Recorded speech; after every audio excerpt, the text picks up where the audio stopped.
Hello? Hello. How are you? Good. I just feel the urge to talk about years. Years. What do you mean by years? We're coming up to the end of a year really soon in 4 days. Is it really in 4 days? I don't know exactly. Something like that.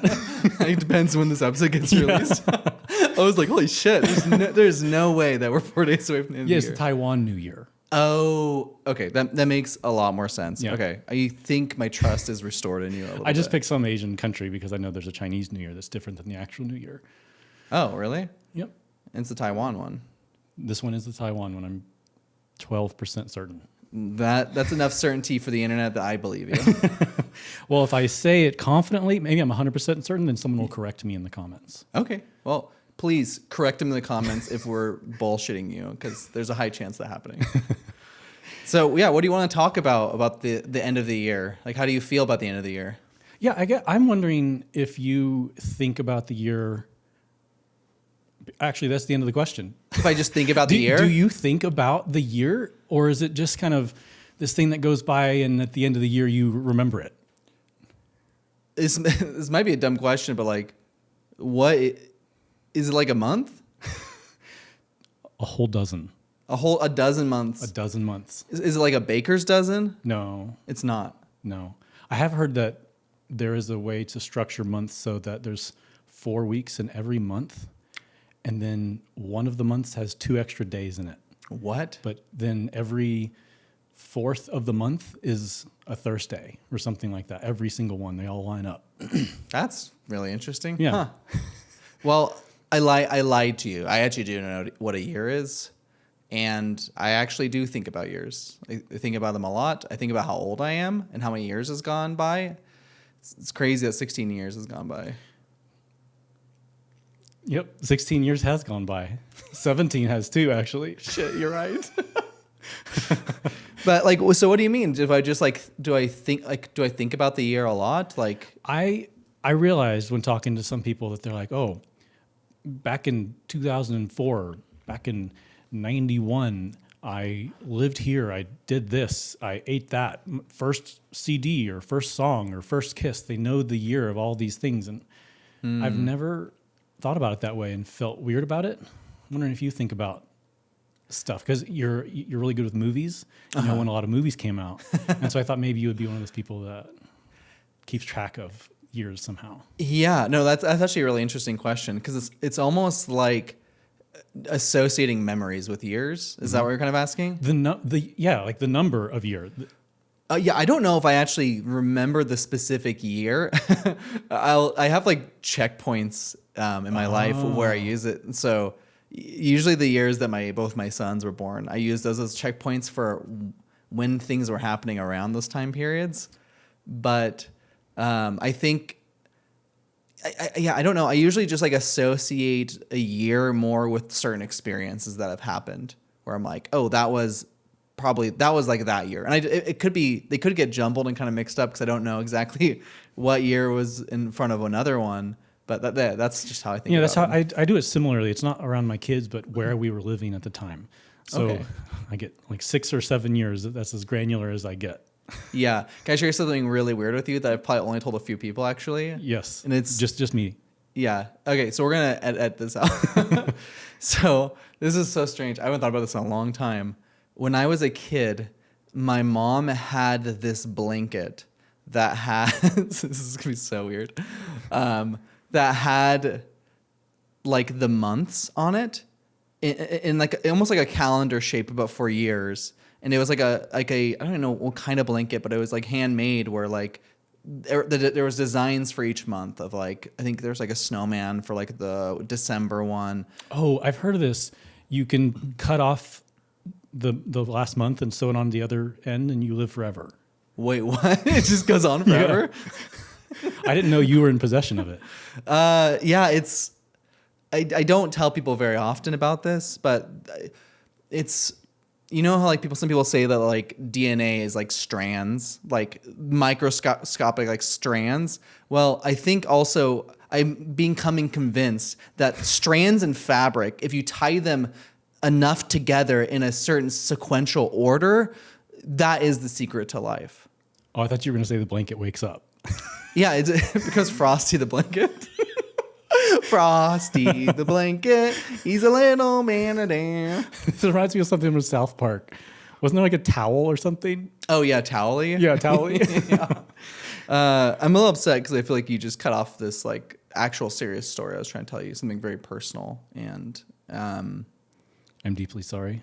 it's I don't know if I actually want to like keep telling Doing this it. podcast? Oh, Yeah, I might. Yeah, I might just. This might just be the end of the podcast. Episode 3, Phantom Menace. We got 3.2 episodes done. That would be. I wouldn't be surprised. I would love to think that something like that has happened before, where someone like puts so much effort into this project, but like almost like a band where they start and then they start fighting and just like they become disbanded.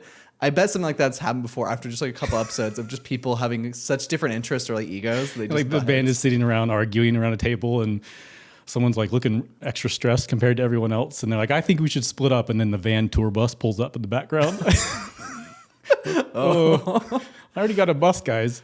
It'd be a really interesting skit actually, where like people come up with like a band, like just the name of the band and like this idea, and then they don't even really start making the band, but they just with the idea, and then they already get into conflict about it, and then it ends within 5 minutes. They like start the idea, and then they disbanded. It's like an improv game. Start a band.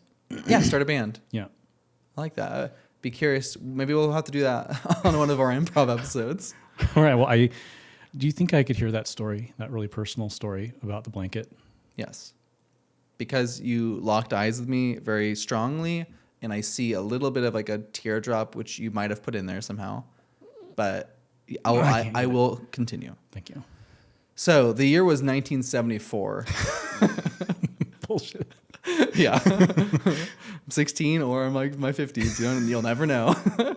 But so my mom had this blanket that had like the different like months, and each of the sections on the blanket was maybe like this big from what I remember. But it had this interesting pattern where it had the 4 months on the top, then it had 2 months on the side, 2 months on the side, and the last 4 months on the bottom. And there was like this image in the center of it. I stared at that blanket so much when I was younger that when I still think about months, I still think about them in that same order, where there's 4, then there's 2, then there's 2, and there's 4 again. Whoa. I still do that to this day. That's a really interesting imprint. So when you think, can you say what's before June? And yeah, I'll literally refer to that, but I'll go, oh, so like, I mean, you're going to see it reversed on here. There's like 4 months, and then it was May and then June. And so then I would see June first and then go where it was May. It's like the way I like order or sequence like months. I wonder if there's stuff like that for me. You know what I stared at a lot? The wallpaper in a bedroom. What kind of wallpaper was it? It was just you know those magic eye books where you like cross your eyes or look through them? Yeah. I could do that with the wallpaper. It had a bunch of little tiny patterns on it, and I just let my eyes gaze through it. Yeah. And the wall became 3D. Whoa. I wish it had had like multiplication tables on it or something. That you could have like learned while you're Yeah, focusing on it. you got to memorize the calendar. Well, maybe you learn how to like focus your eyes really good. Maybe you'll have really good vision for the rest of your I life. already had laser eye surgery. Oh shit. Maybe it damaged your eyes. You're just like staring at like the wall for so long. It did remind me of another thing that I feel like I did when I was a kid that I still kind of do now. I know this is like so off topic compared to like the year thing, but I'm going to share it because Okay. I feel like these are really interesting thoughts. I noticed that when I was younger, when I was like in trouble, and I'm curious if anyone else does this, I will like in my head and in my mind start outlining things like I'm drawing around objects. So if I see like a word or something like that, I'll just start in my mind, start writing over the letters. Or if there's like a shape, like a poster or something like that, I'll just like start drawing like around it. And I noticed a few years ago, I noticed that when I was having like really bad anxiety or feeling like really upset, that I'd notice myself start doing that still. Where when I feel like I'm like in trouble or if something's wrong, instead of looking at someone directly in the eyes, I feel like I have this bad habit of distracting myself with my mind, like almost like a way to disassociate by drawing over like certain shapes and stuff with my visual field. It's like an imaginary game that you play, kind Yes. of. Where Yeah. Interesting. Like you're drawing a boundary, or I think for me, it's I think it was. I don't know exactly where it like started. I would assume just with like therapy and stuff that had to do with like moments I got like in trouble really bad as a kid and I was really upset. And so instead of sharing my emotions, what I would do is distract myself by playing this visual game as I'm listening to someone or talking to someone. And I still notice I still do it That as is an adult. fascinating. I've never heard of anyone doing anything like that. Really? Yeah. It makes me think you played some kind of game that was soothing. Yeah. Oh, yeah. It definitely seems like that. And it's interesting because I feel like my youngest son kind of does things very similar. And I think that's why I kind of catch him like, you're playing a game right now, aren't you?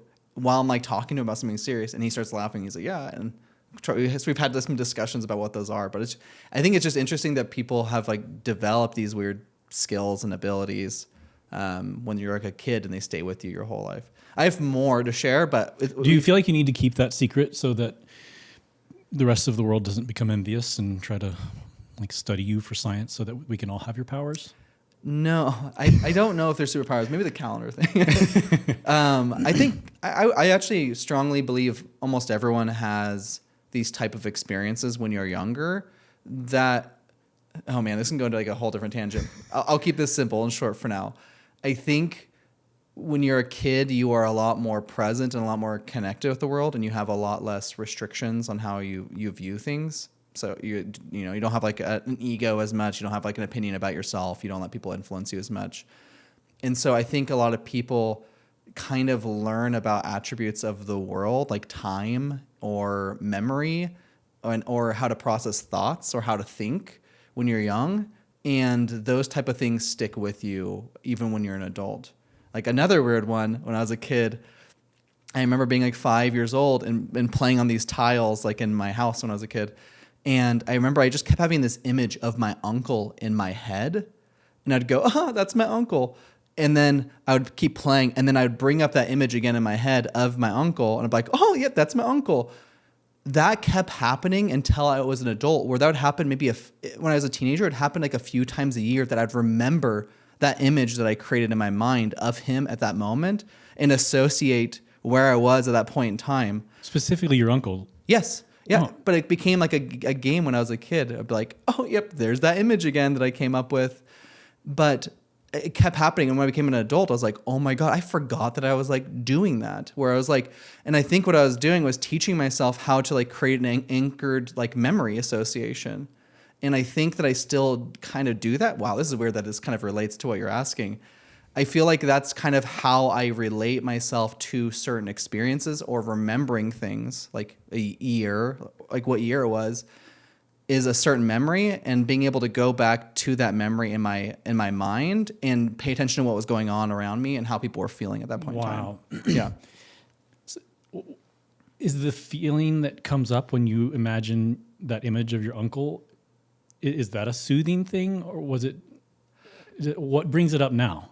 Now it's kind of been, it's been kind of overwritten of how I feel about it now, because I'm like, oh, that was just an interesting thing that I was doing then.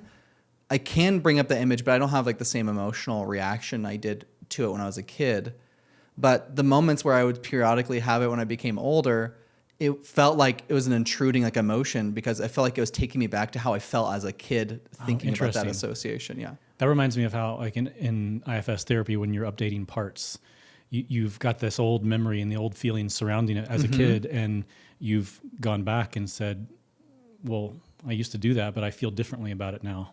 You've kind of overwritten it, I guess. Yeah, yeah. I think they've shown that in science that memories are kind of like fleeting, where you really aren't remembering something fully, but you're remembering the last time you remembered it. And so memories can slowly dissipate and get corrupted because of that. But do you have any like, and this is such an abstract question now, but do you feel like you have... I have a weird thing. You do? As a kid, I started counting things as we were driving in groups of 5. Okay. I had 5 fingers, and I would just tap my fingers, just twitch them against my leg or in the air or whatever, and we pass a telephone pole, and I just counted them in groups of 5. I don't know why I did this. Interesting. I wondered if it was parents arguing in the car and it was just like a distraction or something. Mm-hmm. But even now, if I get stressed or I'm anxious, I'll notice that my hand is tapping very lightly through all 5 of my fingers. Whoa. Do you find yourself grouping things in fives too? It's actually just when I'm moving, like when I'm going through space. I don't know if maybe on a bike, but definitely in a car where my mind wants to do it. And it's kind of annoying. And I like, okay, this is the last 5 and that's all. Yeah, it's almost like OCD. Yes, it Yeah. feels a bit like that, but it doesn't really show up in other areas of my life as far as the counting things part. But Okay. That's fascinating though. yeah, it's weird. You should do it right now. I have been doing it. Really, this whole time? No, not the whole time, but Okay. sometimes. Whoa. Like, so that literally has has stayed in your life that consistently that you just do it like every day. I don't know about every day, but most days I bet. I'm sure there's some days where I don't. Okay. Well, I feel like we've gotten so off topic, but this has been very Okay, fascinating. yeah. Let's go back on topic. Okay. I'm curious. Do you feel your age? Do I feel my age? I don't know. I have a weird thing with age. Say more. When I was like, when I was younger, I always wanted to be older, like extremely bad. And a lot of it was like, I believe like derived from being a young, like parent. I became so self-conscious over the fact that I was young and had kids. I thought you're talking about when you were a child, you wanted to be older. No, like I have, that's what I'm saying. I've had a weird thing Okay. with age in general where this actually just ended recently and I'll explain why, but I was so self-conscious that I had like my first son when I was like 20. I felt like, I don't know how much of this was me being just perceiving people viewing me this way, but I feel like I had a lot of negative feedback of people like judging me which makes sense, being a 20-year-old person with a kid. But along with having a child at a young age, I also instantly like deep dove into like my career and trying to find a suitable job that was going to be able to support like my child that I learned I was going to have when I was 19. And because of that, I feel like I always wanted to be treated as an adult. And I think it's one of the reasons why I really want to like have people to respect me is because I felt like I wanted to be treated like I was older than I really was because I was so self-conscious about being so young. And it was so bad that I actually, this is actually like really sad.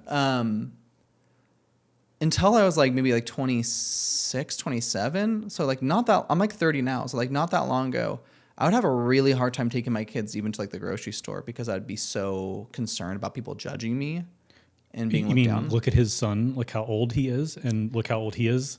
You must have had him when he's really young. Yeah. Like, or just like thinking that I'm just a terrible person for having a kid because I'm so young. Oh, wow. Or thinking that I'm immature and not a good parent. And so it would actually stop me from taking them to the grocery store when I was like in my early 20s. And it was something I actually had to like force myself to do. And while I'm in the grocery store, trying not to think about it.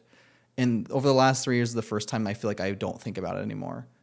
which grocery store did you start going to? I mean, it would be, it would be, honestly, it'd be any of them. But I don't know. It was just really sad that I would restrict myself from being who I am and being a dad, which I know I'm a good dad. But I would be so concerned about other people's thoughts about me that I would choose not to do That things. is fascinating how you just get stuck on something that if you just spoke to the people that you were ashamed of, I don't know. I think everyone would have sympathy and understanding, but because we just get in our heads, it's like stuck. Yeah, your perception of things can be so like miscued and honestly like dangerous.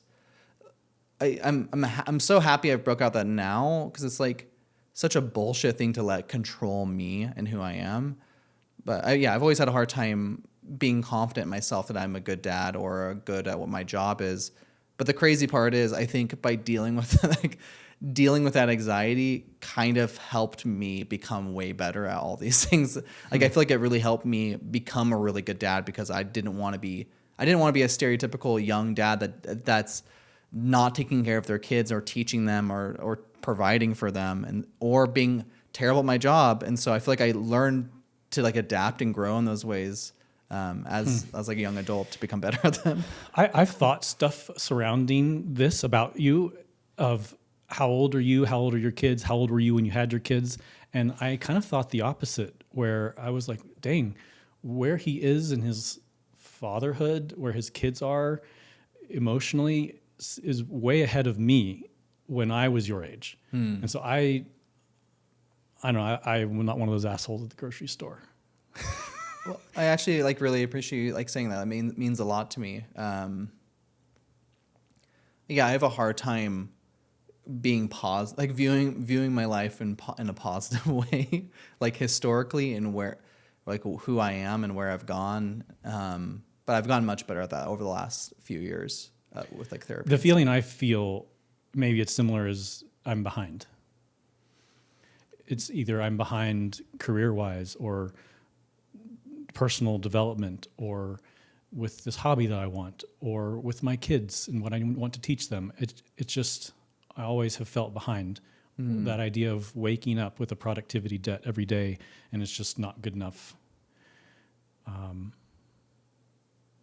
But it's interesting that you attached your age to that. That's what kind of made you feel, I don't know, you were ahead in a way. Yeah, I the only reason I feel like I've been more comfortable with like thinking that I've done a good job is people like directly telling me this. I feel like I had such a strong self-belief that I would disregard when people would say that, because I think I have a tendency to be really like a perfectionist. That's what helped change your perspective on this? Yeah, is getting enough feedback from people kind of explaining how they view me with where I am, and kind of how what my story tells versus how I've kind of like viewed that in the past. And I had like a really cool coworker who kind of like talked to me earlier this like year at like a work dinner party, and he just started asking me questions kind of like this, and it made me start bawling, because I don't think I realized how hard I had worked to get to where I am, and that I am like, he was giving me like really high props of being like an amazing dad.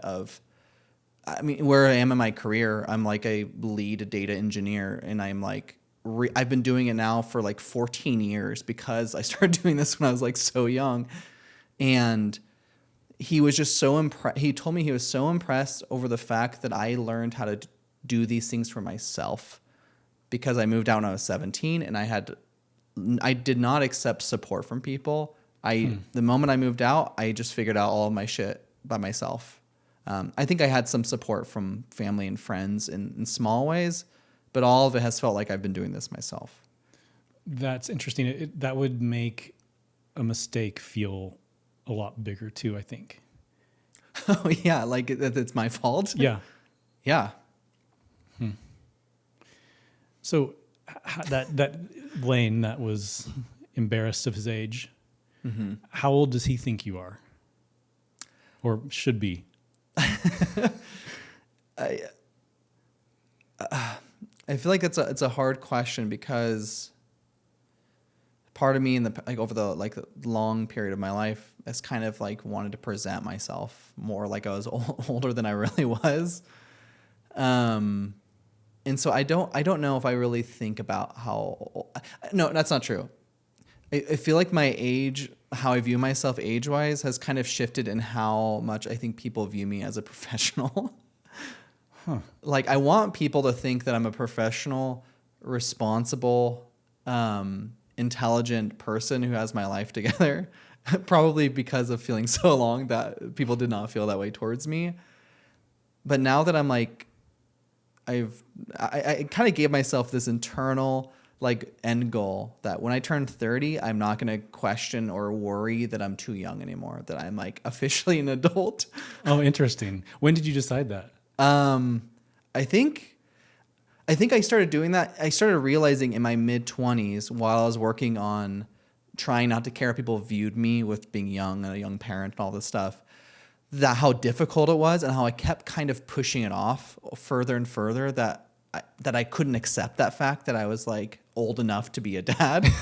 That I started realizing, I think when I was like 27, I started being like, okay, this is going to keep going on forever. When I'm 30 years old, Let's make a pact. If we're neither of us are married when we're 30 years old, Yes. let's get together and decide we're an adult. yes. Yeah. So when I hit 30, I was like, in my head, I'm like, hey, I am not going to be like thinking this way anymore. And I feel like it's worked. Like I don't worry about these things now. But again, I think the feedback and having friends like you who've like been able to help me kind of perceive myself a lot more clear. I worry. I'm less self-conscious. All the pants in your closet transformed into big boy pants. Yes, they all do. I actually had to throw them away and buy the big boy pants, which are fucking expensive, by the way. Yeah, I'm so sorry for like these off like tangent. Like, this is just who I am right now in this moment, and I was not expecting myself to become like this like vulnerable. So like, thanks for This is great. Okay. This is perfect. Okay. Thanks for being so vulnerable Yeah. and for going and telling us so many of your interesting stories about the blankets and I drawing love boundaries. I love how serious you got very serious when you were talking about the blanket, because I think you really wanted me to see how sincere you are, and you passed the test. So Oh, good. Yeah. Thank you.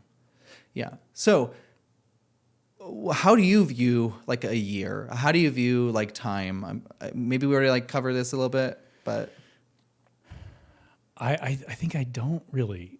you don't think about like the past much? I kid. No, I'm saying the number of the year. I just don't really think about that. It's kind of an annoying thing that I've got to change the number whenever I date something. Okay, because you were saying that you remember when you moved, like those were like Yeah. time It's periods like, in your life. And I'm like, well, I know I have to think what year did we move and what year did we move out of this place, and then I can kind of narrow it down. But yeah, I even going back to my childhood, people would always know what grade they were in, and I never knew what grade I was in because I was homeschooled, and I would have this level grade for this type of subject and the other different grades, and so I never knew.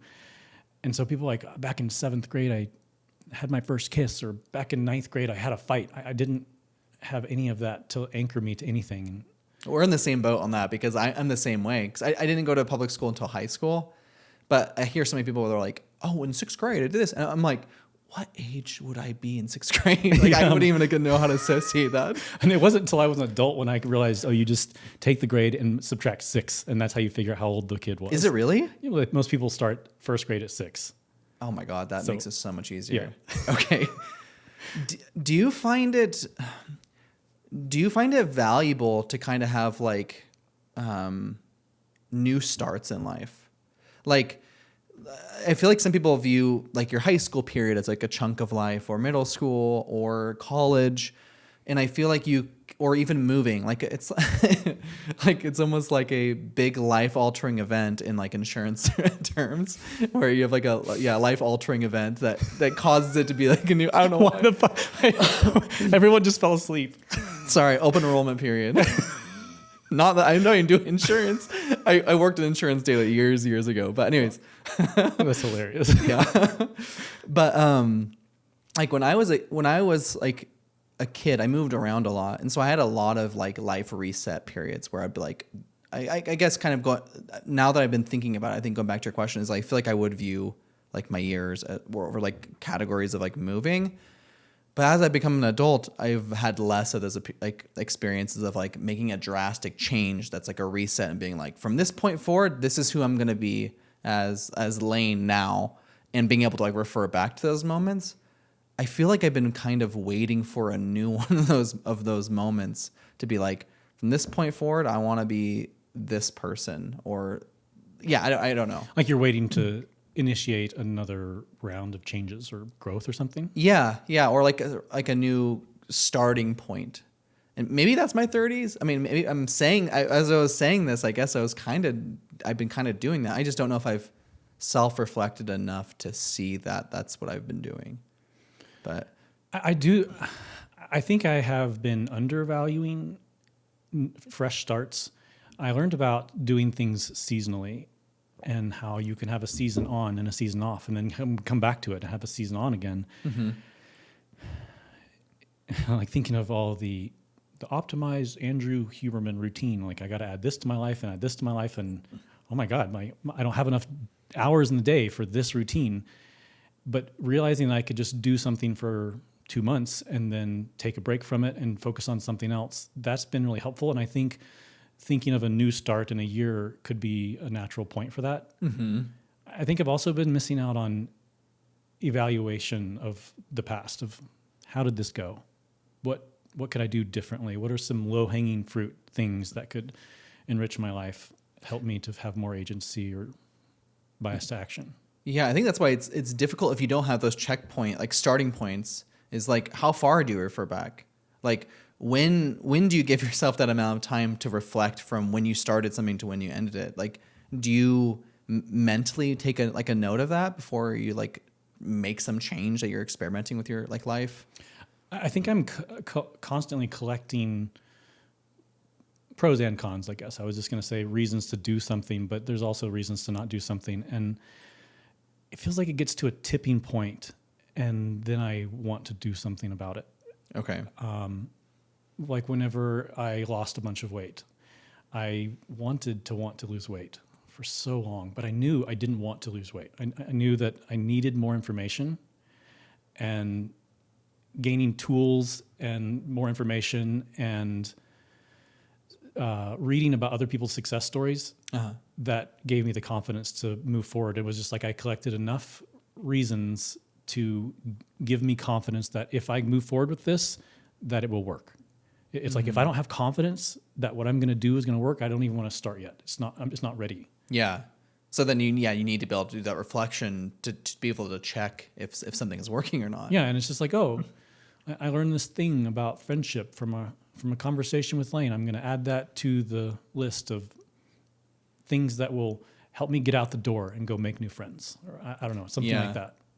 Yeah. So I know, like we've discussed, like one of the topics this is kind of going to be around is just like New Year's, like starting a new year or New Year's resolutions or whatever that is. Do you believe in New Year's resolutions? Do you believe in like at the end of the year specifically waiting for this moment to like decide some things you're going to do? Because if you say no, I don't want to be your friend. I am resistant. I dislike New Year's resolutions. Okay, why so? Just because I want to do things when they're important, when I decide to do them, whenever I've got enough reasons, and that doesn't happen on January 1st. I mean, legally it does. I'm just kidding. If it feels like if I come up with the reasons and I have everything I need and it's December 4th, just start now. Why attach this to the year? It seems like some people have like a hard time, myself included, like motivating yourself to have like that starting period of being like, from this point forward, this is going to be like the direction that I'm going. Do you have that like a problem? I think you want that thing. You don't want it yet. You need to do some self-talk and figure out what it is to want it. Because when you want it, then nothing's going to stop you. I'm like, well, this is what I got to do. Yeah. Do you ever deal with problems of battling yourself if you want something or not? Or do you just want things, JT? No. Are you a wanter? I'm definitely a wanter. But it's just not time for that thing if you don't have enough reasons. And you can speak to your therapist or talk to your friends about that thing if you're looking for more motivation or reasons to start. Mm-hmm. But forcing it, I just don't think that works. Is a lot of your motivation like derived from you just wanting to see how that thing goes? Like, is it just curiosity, or is it like, or is your motivation more focused towards you think something is going to be good for you or better for you? Like how do you view motivation? Is it desire or is it anxiety? Is that what you're asking? Like, I mean, do I want to I'd say have so. a new ability, or do I want to have this thing so it keeps me from this negative feeling? Like, I was trying to think of an example of this earlier. Do I want to learn how to write or learn how to do improv, or like that feels like a desire? Mm-hmm. Or do I want to lose weight, or do I want to start eating healthier? That feels like, for me, it's different for different people, I'm sure, an anxiety of being unhealthy, having some cancer, or having some health problems that I could have avoided. Mm-hmm. It feels like there's two different motivations, and I use both of them, but I guess I lean towards desiring new qualities. but I definitely use both. Okay. And I mean, it's interesting. So let's use an example of weight loss. Like you said you use a mixture of both anxieties and like desires or wants. So like one side would be like, you don't want to be sick. You don't want to be ill in the future. I don't want my favorite pants to stop fitting. Okay. But do you want people to be attracted to you? Yeah, it's definitely, well, mainly me. I better want be to, fucking I want honest to with me. look at me and Oh yeah. think that I look how I want to look, how I imagine myself to look. Like you want to be confident in yourself. Yeah. Okay. Because I mean, I'm just gonna be a little bit more vulnerable here. This is vulnerable.lane.tm. I don't know what that means, TMI. but yeah, TMI. There we go. That actually makes a lot more sense. Yeah, I have a hard time when I've gone through periods where I've lost like a lot of weight. Me and you have discussed this like personally, but I think it was like 6 years ago, I started losing weight. I ended up losing like 70 pounds and was like really happy with how I felt. I was always skinny when I was younger. And I mean, we'll probably have another episode where we kind of discuss some of this stuff. Cause I was really depressed, drinking a bunch of alcohol, got really fat. And then had some experiences that really motivated me to take care of myself and wanted to feel good about myself. But then slowly over the years, I've got like put on some more weight, and I don't feel like right now I do not feel where I want to be with my weight. I feel better because I know that I'm working on it when it comes to like exercising. I had back surgery, and so then that like made things even more difficult. I can be harder on myself on that, but I'm choosing not to be. But like my motivation for wanting to get back to being healthy, or what I view as like healthy or confident in myself, can be motivated by lots of different things. Sometimes, yeah, I want people to be like, find me like attractive, but like, is that a good thing to be motivated by how people view you? Or is it a better thing to be more confident because you want to view yourself in a way? And so in the way you're describing that, it sounds like you focus more towards how you want to feel about yourself. Is that an honest answer, or do you think it's a mix of also? No, it's definitely a mix of both. Okay. Yeah. I wish fully I could just be like, I just want to only be about like feel good about myself. But there's also, I guess we're social creatures, so it's always going to be impacted by other people's influence. I guess I think that whenever I am doing it for myself, it sticks better. You think so? I don't know. I guess I'm always there. If I'm imagining someone else that I'm doing something for, I don't know, I guess that imagination or how I imagine them can change maybe. Yeah. I mean, it's probably also like based off of experiences. I mean, it's actually really interesting because I feel like, let's say if I'm focused towards trying to lose weight as a goal, and it's more about how people view me. If I have one good experience where someone finds me like gives me some type of like reaction where they find me attractive in some way, it makes me feel good, and I'm like, oh yeah, I want to keep doing that. But if you don't have those experiences and you're looking for that as the feedback to dictate whether you should keep doing it or not, it might not make you.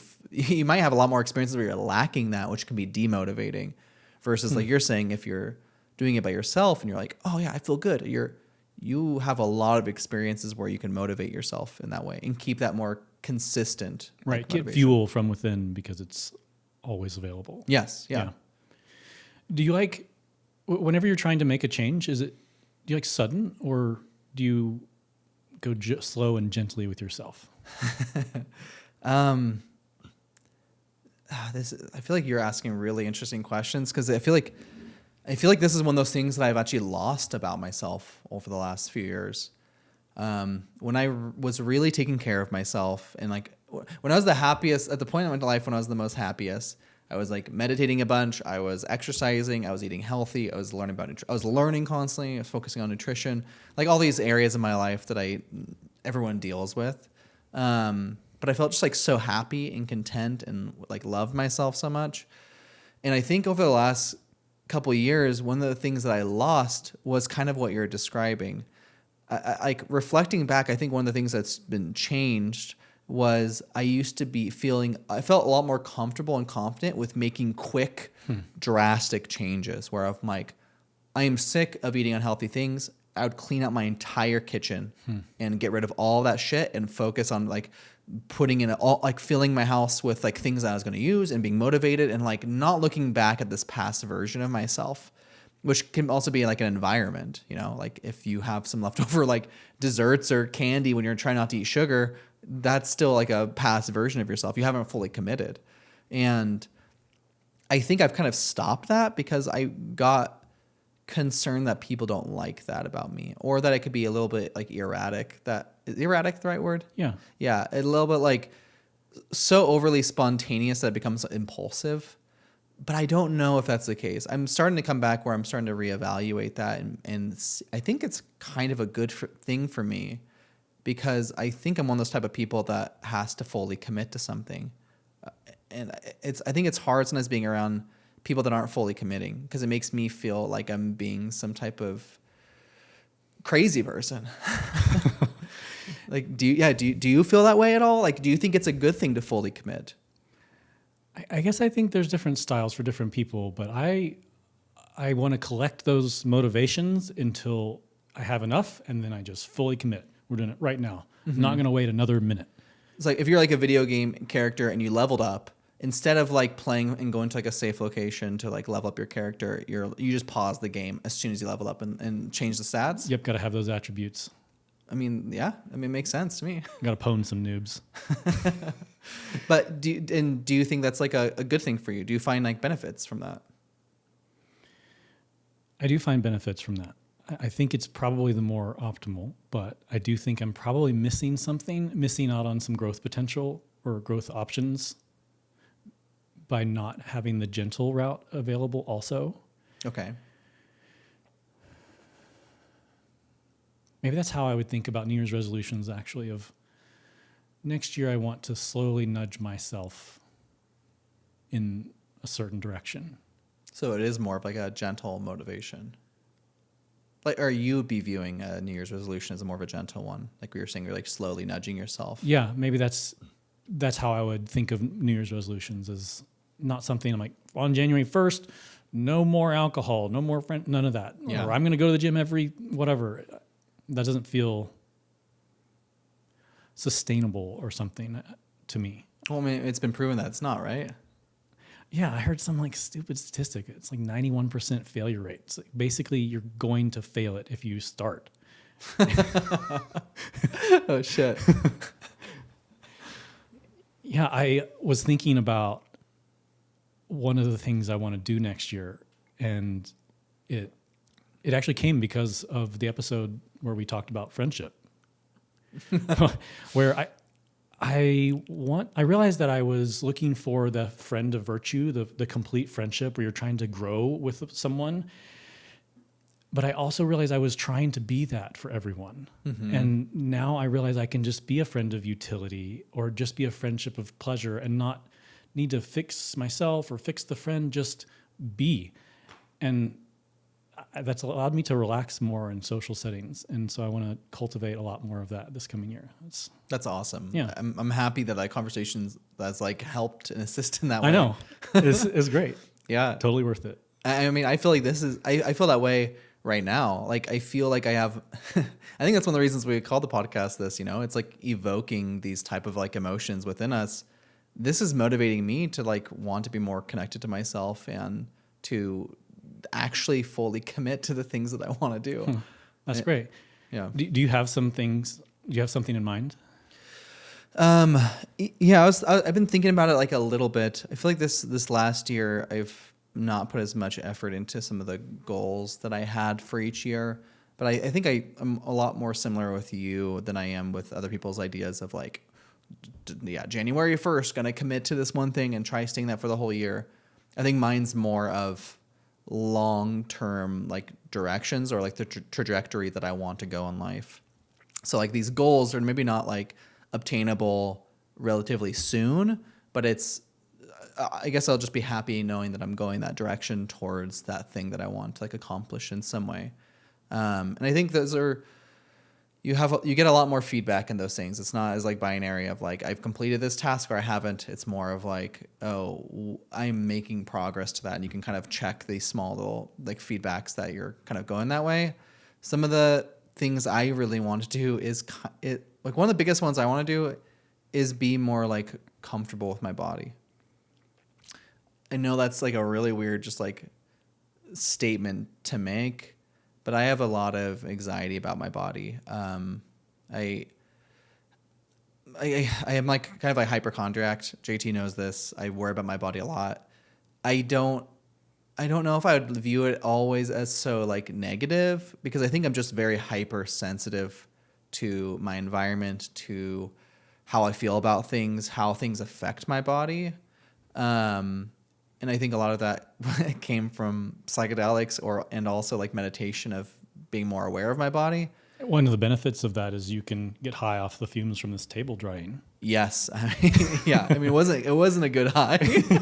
I will say that, but yes. And so I was looking, like trying to like reflect back on this year and some of the things that I felt like were really good directions that I've been going with my life, and some of the things that I kind of want to maybe focus on a little bit more. And one of them is feeling safe in my body, feeling comfortable with my body, allowing myself to be comfortable with who Like, I am. I'm not about to have a heart attack. That kind of comfort. Yeah. I mean, it's like complex. I just like rambled a bunch because that's how complex it is. But yeah, I worry that I'm like having a heart attack or having a stroke, and I think this might be a genetic thing because some of my siblings and family have the same problem, and I have friends that have the same problem. Not JT though, fortunately. But I start like instantly worrying about like a small difference a different sensation in my body, whether it's painful, maybe even it's not painful, but it's different. It's like a change. And I instantly start having like an anxiety attack that something's wrong with that effect or that feeling in my body, and start associating it with potential issues that I have. And then I get so anxious about it, I start having a panic attack. That panic attack feels like I'm having a heart attack. And I know people that have anxiety about this kind of stuff. This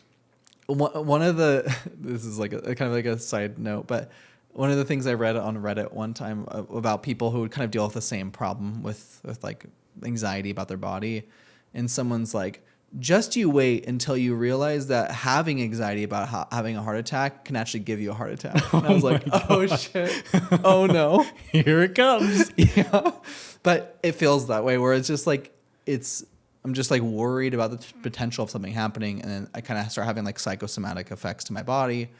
I'm learning about this stuff about myself more, which is making it more like I'm able to handle it better. And but another thing is also just not feeling comfortable or good with my body. I'm so like, I mean, you've told me that you think I have like body dysmorphia because I view my body so different than how other people view it. Yeah.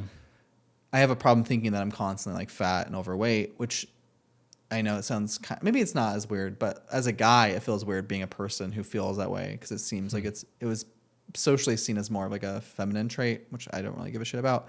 I'm okay with being more feminine that way, but I worry about my body a lot, how I feel, how people perceive me, being overweight, not allowing myself to get comfortable, and I'm kind of just genuinely just scared of my body.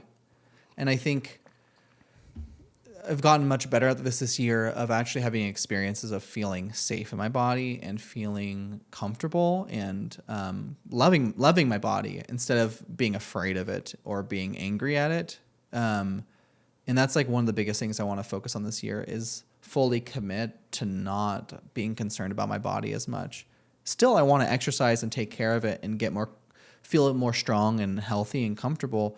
But that I don't want to have so many days where if I'm just not doing everything perfect, that I'm going to be hard on myself for that, or not feel like I'm able to be with myself in that way. So that's like one of the big ones I'm trying to focus on this year, is just being more comfortable with me. Yeah. I'm slightly envious of your sensitivity, but I see that it comes at a cost. I feel that I dissociate from my body's feelings, and like I feel a twinge. It probably was a heart attack, and I'm just like, I don't know what that is. I'm not going to do anything right about it right now, so hopefully it's okay.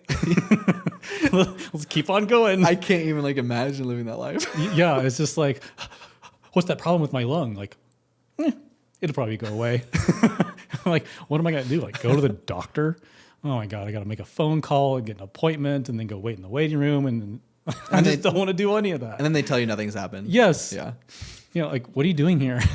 Yeah. Well, I had a pain 4.5 days ago. It was like right here.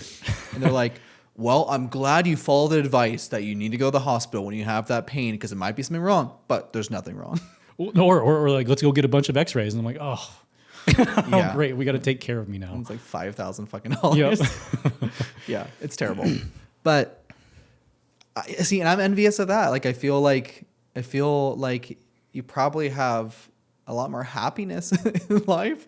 You're not like so scared or so worried. I feel like it really takes a toll on my mental health, like being this way. And I just like I don't want to feel that way anymore. It's just like not worth being afraid.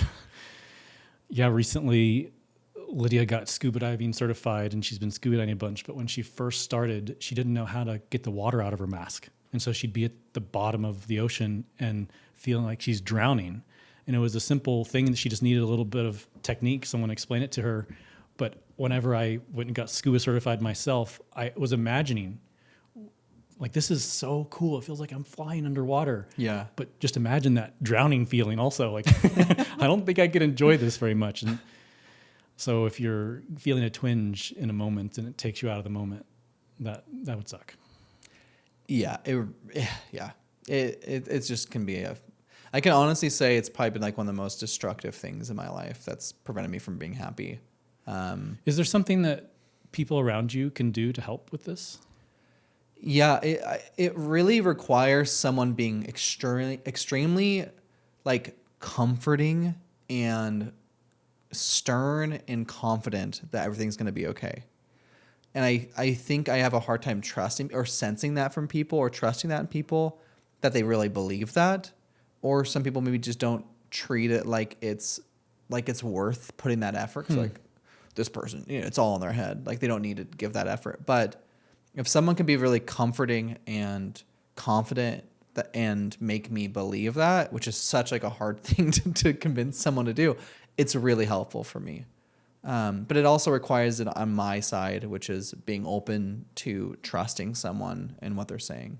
Yeah, I'm trying to imagine if you said that to me, like right now I'm freaking out. I had this twinge in my body and it's causing me to be scared.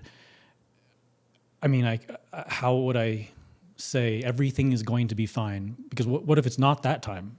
Could is there something that I can say that's qualified that would count in that situation? Because I feel like that's a big part of believing the person. How do they know everything is going to be okay? It's hard because I feel like you have to kind of create new beliefs when it comes, like me personally, I have to create new beliefs when it comes to these things that I would normally associate with like a stroke, feel the sensation of a stroke or a heart attack. One of the things that's really helped me in the last couple of years is if I feel this like painful area in my chest, more than likely it's actually just trapped gas. And it gives the sensation like it's in that area and it hurts. And when I breathe, it hurts. Well, it's because it's gas and your like intestines is like stretching out from the gas. And so I've had to train myself to, instead of start thinking that it's gonna be like a heart attack, what I'm feeling, or that pain is something bad, of being like, no, this is just gas. Don't think about it. And so I think I have to have, like, I don't think someone could just tell me. I have to do the work too to be able to build associations to what that is. But also if someone intellectually can like convince me that more than likely it's this other thing, like if I didn't believe it was gas. Just fart, man. Yeah. Well, yeah. But I feel like I can be that for people that I've seen have this issue, because I feel like I understand how terrible it is, and that these things have been helpful enough for me that I feel like I can rationally convince someone that has the same problem of being like, no, I've dealt with this exact same thing. It's easier to feel comforted from someone that understands where you're coming from. So you would have less trust from someone like me because I disassociate with my feelings from my body? Maybe when it came to the realisticness, if it was something bad in my body, but I would say I would feel confident from you in the safety emotionally from the situation that I'm in. And I think those are two different things. And that's still really valuable because I feel like I need both. Well, let's work on your resolution together. Well, thank you. I appreciate that. Yeah, my partner Courtney, she's been really helpful with this over the last year, and I feel like I'm finally getting to a place where I can also trust her in that way, which sucks because I feel bad that I've put this. It's a lot of stress dealing with having a partner that has issues like this, especially one that like maybe not doesn't trust you when they're having like anxiety attack. So I'm happy that during our rave I had that good mushroom trip with connecting with her that made me feel safe. So All right, let's check back in a year and see how it's going. yeah, I love that. What about you? What are you wanting to like not I don't want to say achieve, but like where are you wanting to go next year? Starting January 1st. Just kidding. I think the like I mentioned, being a friend of pleasure, like being able to do that, that's a big thing for me.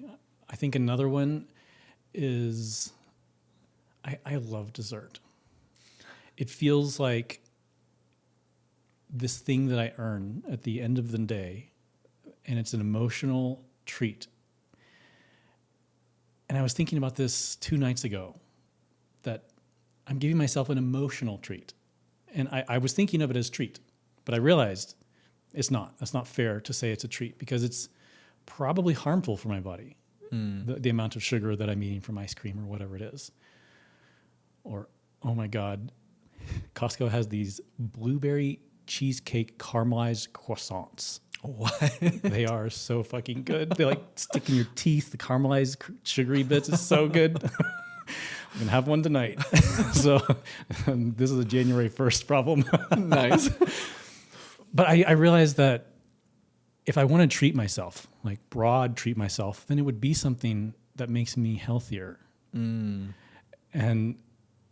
And so I'm going to be collecting motivations for that. I'm not ready to switch right now. Okay. I still need my croissant tonight. Yeah.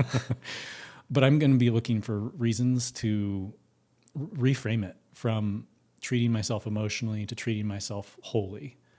So are you saying you do not want to be able to be reliant on like a treat at the end of the night? Yeah. Or I want to reframe that I even need that. Yeah, I mean, I get where you're coming from on that. I went through, like a few years ago, I went through a period where I completely cut out sugar out of my diet for 3 months, where I had no It feels sugar. impossible. It was so hard, but I felt so good afterwards for those 3 months. And then, slowly eat one thing of sugar and then it comes back. But one thing I would say from that experience that really helped me out is whenever I'm wanting a treat, learning how to make something that's actually healthy and like still sweet and gives you like that sensation like you're eating something desserty. That's part of the problem, though, is I need to not make it. I can just scoop the ice cream. What I'm saying is like maybe forcing yourself to have the requirement that you have to make something might restrict you more on that. Maybe that doesn't feel like something I'm going to go with. You don't think so? I just don't think I would. Yeah, I wouldn't set myself up for that. Do you Not yet, anyway. Do you like eating like the same type of treat, like the same type of dessert? I mean, I have eaten a lot of chocolate Moose Tracks ice cream lately. Okay. So it is a lot of the same thing, but I switch it every once in a while. Okay. Because you can make some really good, healthy, like microwavable cupcakes where you literally make a cake inside a cup and you can control. What's so nice about cooking your own dessert is you can control how much sugar is in something.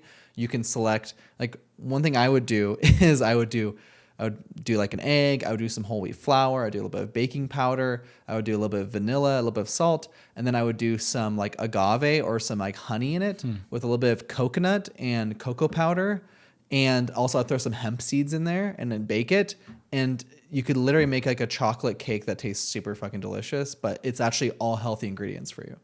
Yep, that sounds delicious and healthy and a pain in the ass. Okay. I like kind of going back to habits. I need it to be really easy. Like accessible. Yes, it's got to be easy and available and enjoyable. And So what are you exactly trying to accomplish with this? Is it not being reliant on like a dessert at night, or is it not being reliant on a like unhealthy dessert at night? Like if you found a healthy That's a good alternative, question. would you pick that? that would be a good interim. I would be Okay. happy with that goal actually, but eventually I would like to not need the dessert at night. Yeah, because I'm trying to get to like exactly I guess where this is like where this is being derived from for yourself is like, are you not wanting sugar, or is it like a certain calorie amount that you're not wanting It is to eat? largely the calorie amount. If I could have low calorie dessert, I wouldn't change a single thing. Dude, Halo Top ice cream with those mix-ins. I have looked, every single grocery store that I go to does not have them. It's because I go to the cheap grocery stores. Dude, that's why you Yep. deserve this. I'm just kidding. No, I thought about that actually. 480 calories for a thing of ice cream with actual chunks of something in it. This is not sponsored, by the way. With that actually like I think it has like 15 or 20 grams of protein for the whole container, and then it feels like you're actually eating kind of like a Ben and Jerry's type dessert for 480 calories. That sounds like something I can do. I maybe even can limit myself to half a container per night. You think so? I don't know. Maybe. Well, even if you eat a whole one, it's not that bad. Yeah, yeah. Especially compared to like, how much Moose Tracks ice cream are you eating? I don't even want to say. Are they? I think they come in 1.5 quart containers now, Okay. and I probably eat it in 3 or 4 settings. So I'm eating a pint. I don't know, maybe a little bit less than a pint each time. Yeah, I mean, oh man. If Yeah. you know how many calories that is, I do not want to know. Okay, yeah, I won't tell you because ice cream is super high in calories. Super low in calories. Yeah. Okay, so you want to? I think that's a really cool goal to have. I think just being able to control, like, have more self control in that way, or at least tweak it to be a little bit more healthy for you. Like, mad respect. So what made me want to do this was actually Lydia getting me one of those mattress cooling things Okay. because it improved my sleep. I don't know if you've ever noticed this, but you wash your car or maybe you go get it taken care of or get it repaired, and then you want to take care of it more and like keep it even nicer. Yeah. I found that I do that with my body. Whenever I eat healthy or whenever I exercise or whenever I start sleeping better, I want to do everything else better. And when I realized I eat so few calories throughout the day, it's like a really good diet, except for at night. It's that one thing. If I could just switch that one thing, I wouldn't have any weight problems. I wouldn't even have to pay attention to it. So that's probably what I'm really looking for is a sustainable diet for life, not just a temporary thing that I don't really have to pay that much attention to, and I can still feel good. But a friend of ours said that she has dessert once or twice a month, and that just like blew my mind. It was interesting to see someone anchored on such a completely different perspective than me, and made me think maybe I could move that way a little bit. Would you do like a collaborative thing like that? Like, would you try? Do you think you could try doing once a week dessert? This is one thing my mom did when I was younger. She would only make dessert. She tried for a while. Like, it failed sometimes, but to only make dessert on Sundays, and that's the day we'd have dessert. And we would not have dessert any other days. And I found myself being really excited for Sundays, and it would actually be almost like food foreplay, where like edging, where I'd be like, Ooh la la. yeah, I'd be like really more excited, and I would like appreciate the dessert a lot more. And so I would do something like that with you if you would be interested, because I've been considering trying to cut out like sugar. I need to know how much you eat dessert now, because this seems like it might be easy for you. I'm at a point where like right now after eating dinner I crave something sweet, and we'll find something sweet usually. Like one little chocolate nut. No, I mean usually I'm like I can eat a lot. I mean you can see this from me on my face right now. This is from ice cream. I'm just kidding. But Yeah, whenever you pitched that, the amount of sweating that I was already sweating went up immediately. oh really? Yeah. You know what? I can feel like I'm resistant to it. I mean, do you just want to try it? Like, I like doing stuff in secret. That's Okay. actually something I've thought about wishing I could outgrow, if that's possible. But when someone, I don't know, it's like I'm that movie where I learn the thing and then go into the cave and train and then come out and I'm ready. yeah. That's generally how I do things. I lost weight completely in secret. No, my family didn't know about it. No one knew about it until they saw me in person. Do you like impressing people with like a drastic change like that? There is some of that, but when it comes to weight loss, it feels more like getting myself out of the hole. Okay. It's like I've been in this suboptimal, fat, gonna die sooner, not able to enjoy life as much. And so I feel bad about being in that. And so it's more of I'm free and back to baseline is how I feel it. Yeah. Okay. Well, I mean, mad respect, man. Yeah, we don't have to do the collaboration once a week dessert thing, but if you decide you want to like challenge yourself on something like that, let me know because I'd be down. But I think it's really cool that you're deciding to like wanting to like focus more on eating like healthier desserts. And I think it's interesting how when you just say collaborating about it, I'm so resistant to it. yeah, like why? Like what do you sense in yourself? Be sensitive to your body right now. It's something about I want to do it exactly when I want to do it. And when I want to do it, I'll fucking do it. I will flip that switch and it doesn't matter about anybody else. It's just me. You don't be reliant on anyone else. Yeah. I mean, I think that makes sense when it comes to doing that more like direct, like commitment of not letting anyone else influence that. I actually, again, I respect that. Like, I kind of want to go back to that because I feel like it is nice. But one of the questions I was actually going to ask you with that, do people have issues like with Lydia, with your kids? Do they have issues with you being so fully committed to some things? Yeah. I think it feels like not the technique that they want. They want the gentle technique. And I normally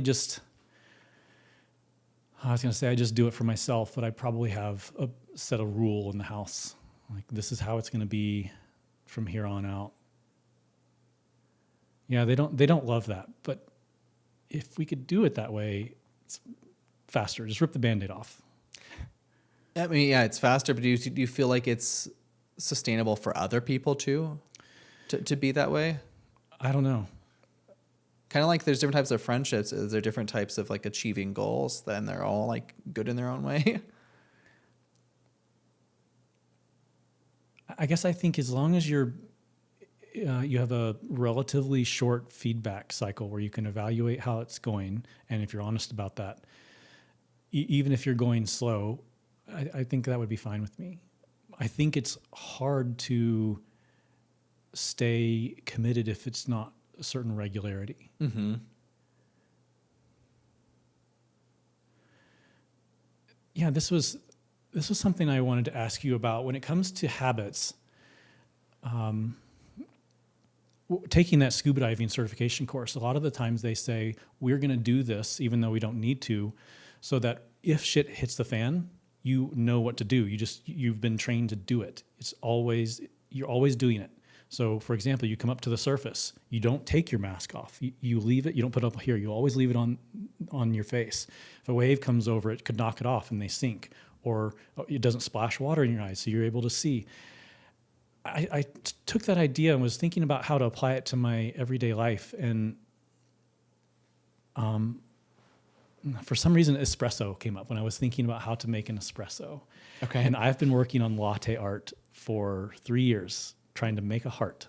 Wow, I did not know that. Yep. And I only get one attempt per day, maybe two, but probably usually just one. And I am applying this thing where I'm just trying every single time. I'm trying to do a good job every single time. Like, how can I do this better? This little heart. That's what I'm trying to make. And I can usually make a beautiful heart if I take one sip of it and reshape it. But what do you think about the idea of if you're going to show up to something each day or with the regularity, trying really hard or measuring your results maybe? Mm-hmm. I'm not sure if this is a good question or not. Yeah, you're asking me if like how I determine, or do I fully commit? You really commit to your espresso. Like your setup is really involved, and you got everything, all the spritzers and the special bowl and the nice grinder and everything. Yeah, like you're trying with that. I don't know if I'm a full committer in a lot of things in that way. What I like to do is commit to the things that overall make something better or work more efficiently or improve something. But I actually don't ever want to be a person who follows things so like particularly like perfect to make it this like perfection. I actually dislike that a lot. I liked like, so I have like a bunch of coffee stuff. You have the grinder and everything for it. I don't have it like perfectly tuned to extract like the perfect like espresso for my drinks, but I know that it's like probably like 50 times better than a regular like coffee the way it's extracting. Could I improve that? 100%. I know for a fact that I could. Am I motivated to do that? No, it doesn't matter compared to some other things in my life. So if you're there doing it already, are you saying you just kind of let your mind go somewhere else and think about something else, and you don't need to focus on improving that specific? Yeah, thing? as I do the coffee. Yeah. Yeah. Yeah, I'd say so. I'm usually like I only allow myself to drink 1 cup of coffee or 1 thing of caffeine like a day. And so normally I'm trying to get myself more of like a time period in between drinking it first thing in the morning, because I've heard that's like good. And so as I'm making it, this is actually really funny because I've thought about this a couple of times. When I'm making like I just make an Americano. I don't make a latte or anything like that. But I can usually tell how much anxiety I have based on how I make my coffee. Because I'll follow like all the like all like the things, like how I grind it, spray it, and all this type of stuff. And when I have like the shots of espresso in my cup and I'm pouring water in there, if I allow myself to do it very carefully and neat, where I'm keeping the crema on top of putting like the water as I'm filling it up and keeping it like a really beautiful looking one, I know that I'm slowing down enough to do the thing that I want. But if there are times where, man, I pour that water in there fast as I can, even though it messes it up and doesn't look as beautiful. And so lately I've noticed, even like this happened this morning, I noticed that as I'm pouring it, I'm like, I feel the urge to just hurry because I feel like I need to hurry to get back on work, but I'm forcing myself to slowly do it. And it's such a niche experience. I'm curious if anyone else has ever like felt that way. That's interesting. It's like a speedometer. You can read your speed. Yeah, and it's given me like a check now to make sure to slow down if I'm feeling that way. Or I'm like, no, this is just such a small amount of time. It's okay for me to slow down enough to do this. And so, and that's completely irrelevant to like your question that you're asking. But yeah, I don't want to like perfect. I don't like perfecting everything. I like things to be set up in a way that are efficient and like effective, but I like to be creative and kind of weird or with hobbies. I like it to fall. I like schedules to be adaptive to what I need versus me having to adapt to the schedule. Okay.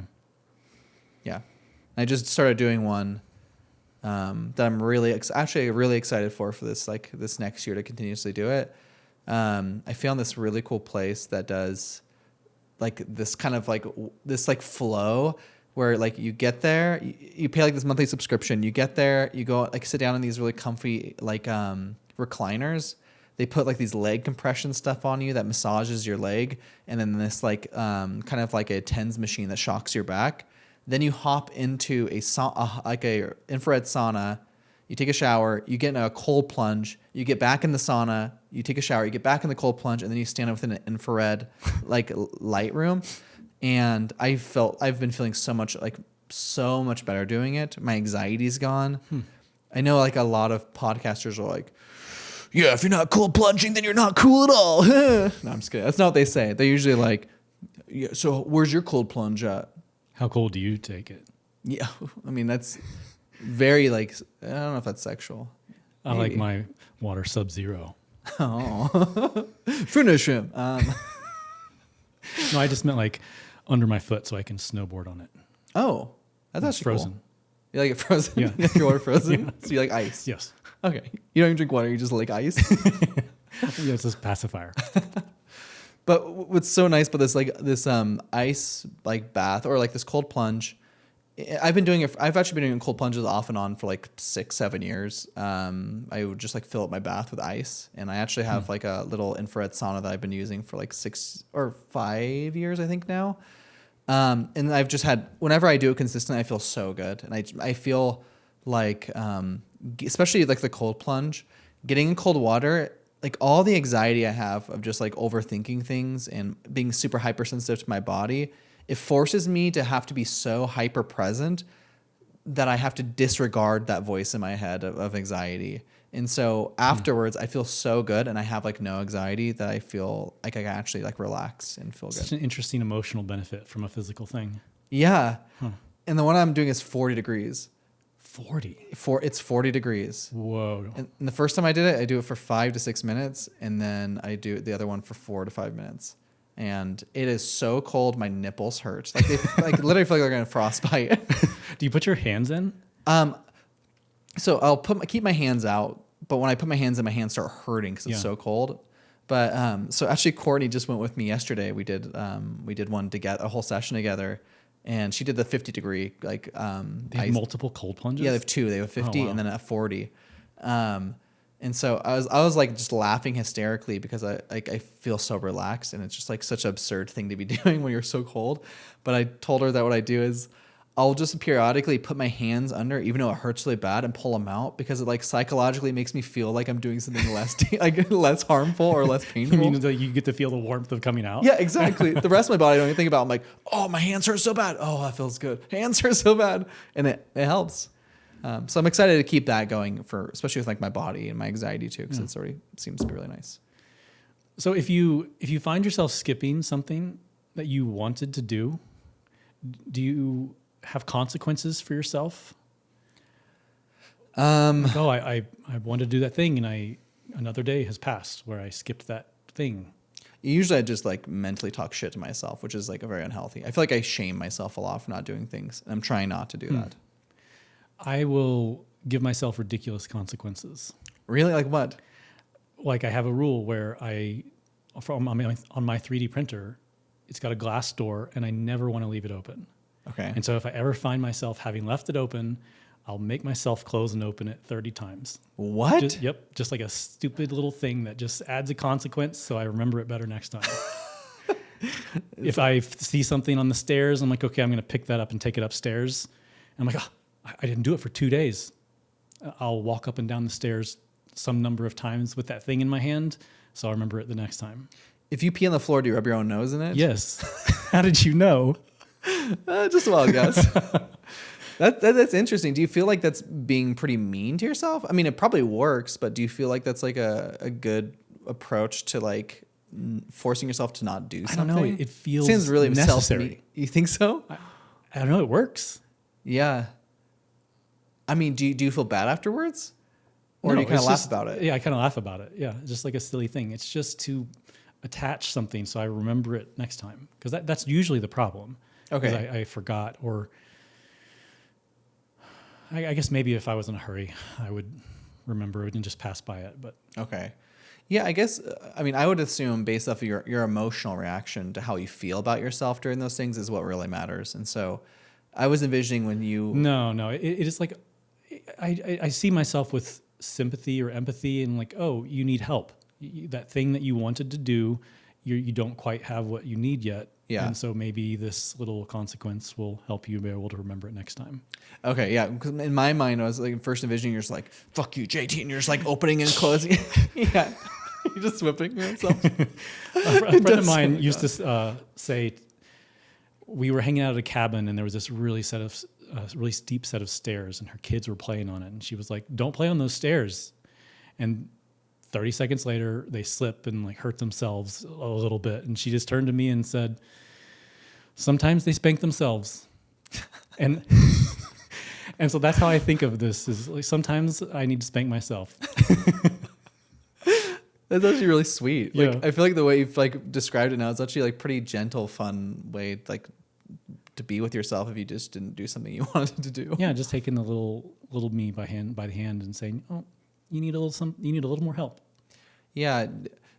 I mean, I think, do you think that just taking some type of moment afterwards to like self-reflect, like, do you think that's the beneficial thing from what you're doing, is instead of just moving on past it, you're just taking time to think about it? That's what I think is probably the actual benefit.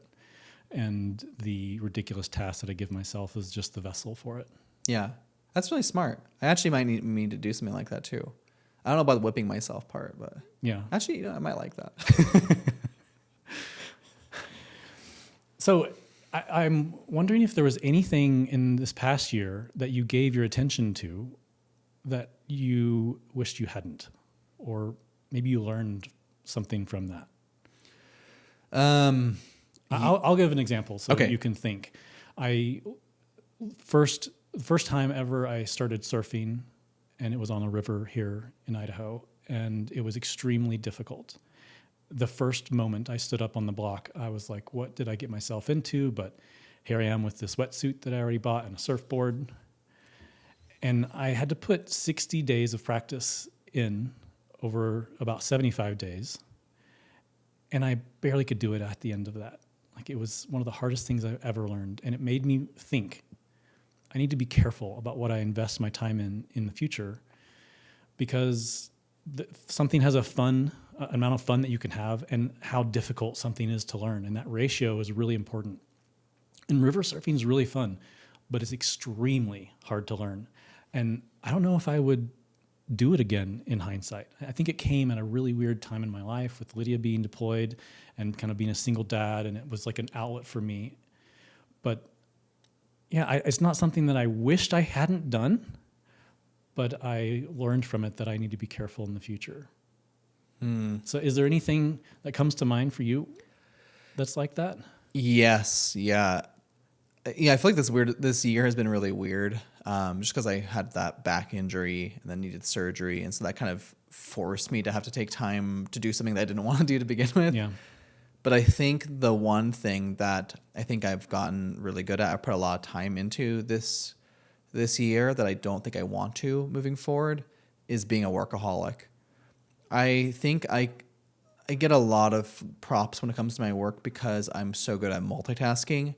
And I think I've mentioned before, like, I'm a data engineer, so I'm building out like data architecture when it comes to like databases. I'm building out data systems and how data is being synced, how it relates to different platforms and reports. And yeah, exactly. I mean, I feel like that every time I tell someone that, their eyes glaze over and I'm like, are you high or do you just hate what I'm saying? But because I'm really good, and because I think I multitask, I like doing things very fast and efficiently, and I can get really good at things. But I think I'm sometimes too good, where I do things so fast sometimes that I take on way too much work and too many requests, and then I'm multitasking. Like, this happened yesterday. I was multitasking. I was working from home, and Courtney was working from home too, and she was asking me, she's like, what, you look so tired. I'm like, yeah, I was just like working these like in a meeting. I was working on 5 different projects in an hour-long meeting, 5 separate projects, and I was context switching between them because they're all so different. And I was like, oh my God, yeah. Like, she was like pretty much saying like, no wonder you're so tired because you just were doing that. And wasn't able to self-reflect enough to even observe that's why I was tired. I just felt tired and I didn't like being tired. And so I think it's something I'm really good at, and I'm not saying that I'm going to choose not to work hard or to like achieve the things like I go above and beyond, but I think I can go a little bit less than the beyond part, because I think I'm doing so much and thinking about it so much in my free time that it just makes me exhausted, and I'd rather take that energy and put it towards other things I care about. So, Right. Yeah. And I know a lot of people feel that way with work. And it's hard when you get paid to be like a professional at something. And especially if you're good at it too, you're like, why would I choose not to do this? But the answer is burnout. You don't want burnout. Yeah. And I know my boss doesn't want me to burn out. So, yeah. Yeah. What about you? Oh, you already told me that. You already told me about the wave surfing. I'm sorry. Please don't spank me. I only spank people that are consented. They give me consent. Yeah, I do not consent to this right now. Yeah. So something that I realize is that we often celebrate the achievement, but that's not what gets shit done. Okay. Gets shits done. Gets lots of shits done.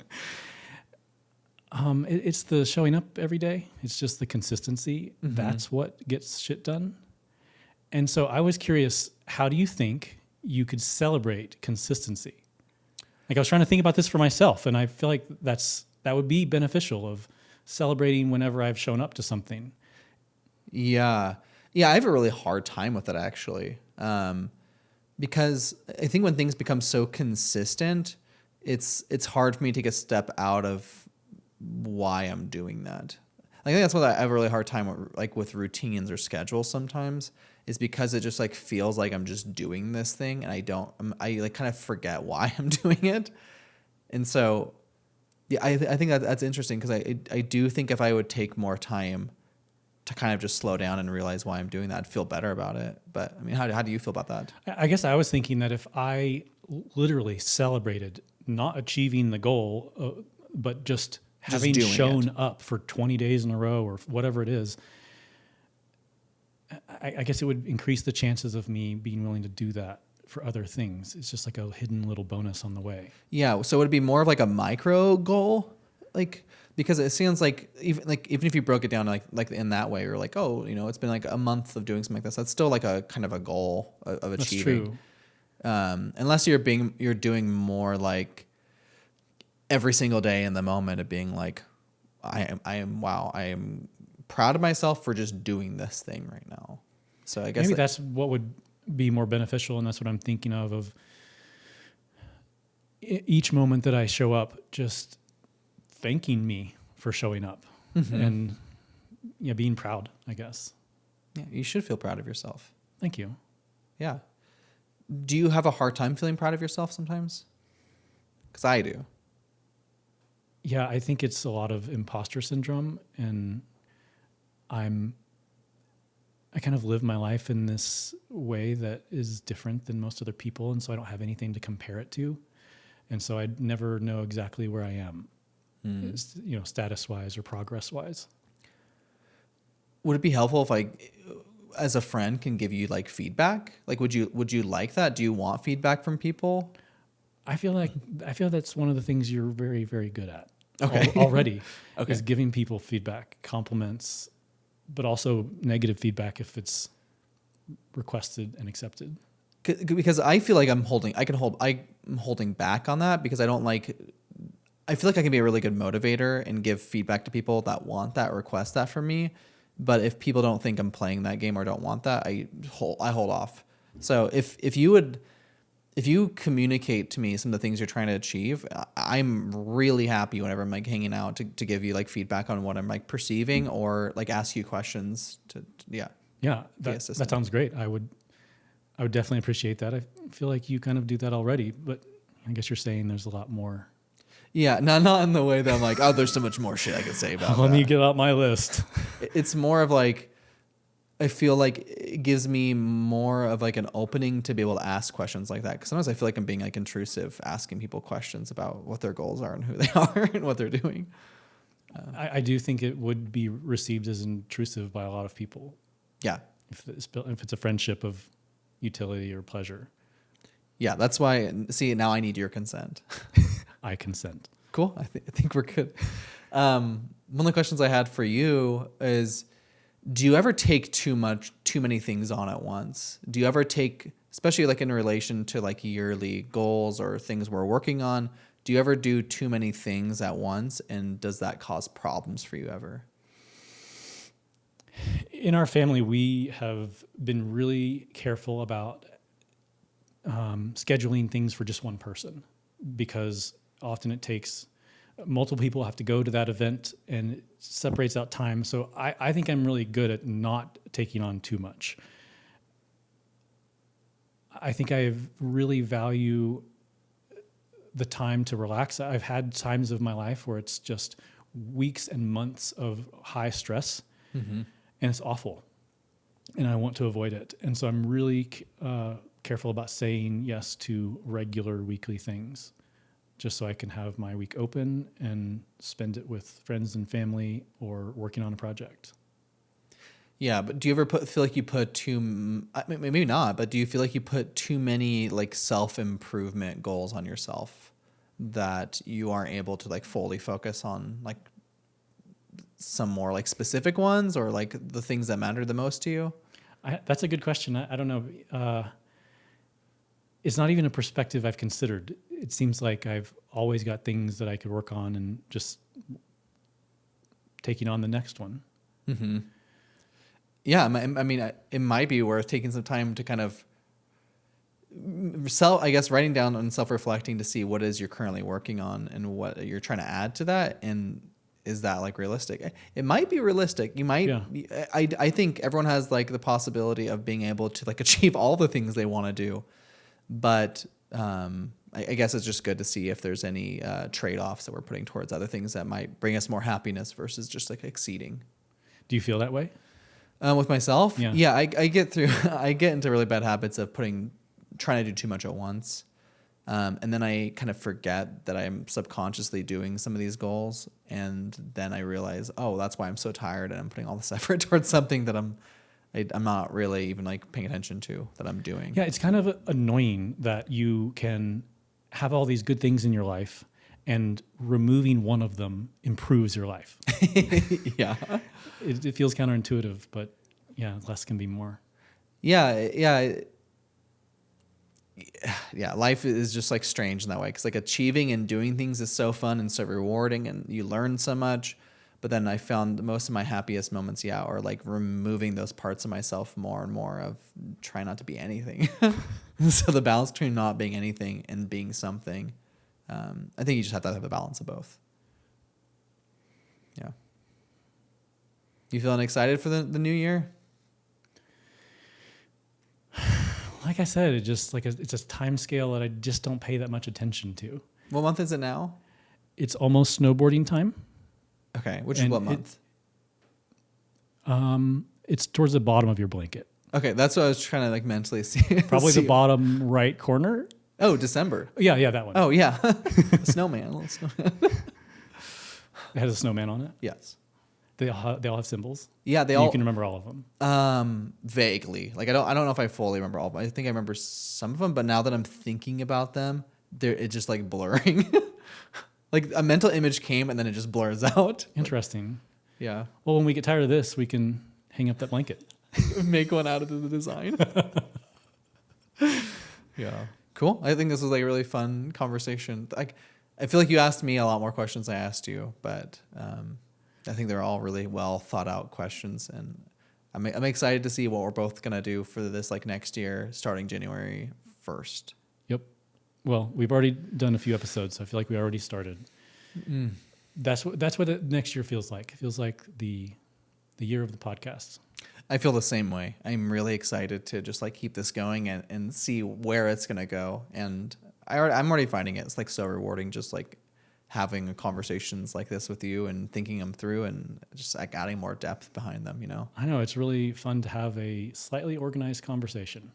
Yeah, it really is. It's almost like the vibe of going to a coffee shop to talk to someone, where you're like, it's like more of like kind of a professional setting to have a conversation. Yeah. Which adds a little bit more constraints that like kind of can be helpful.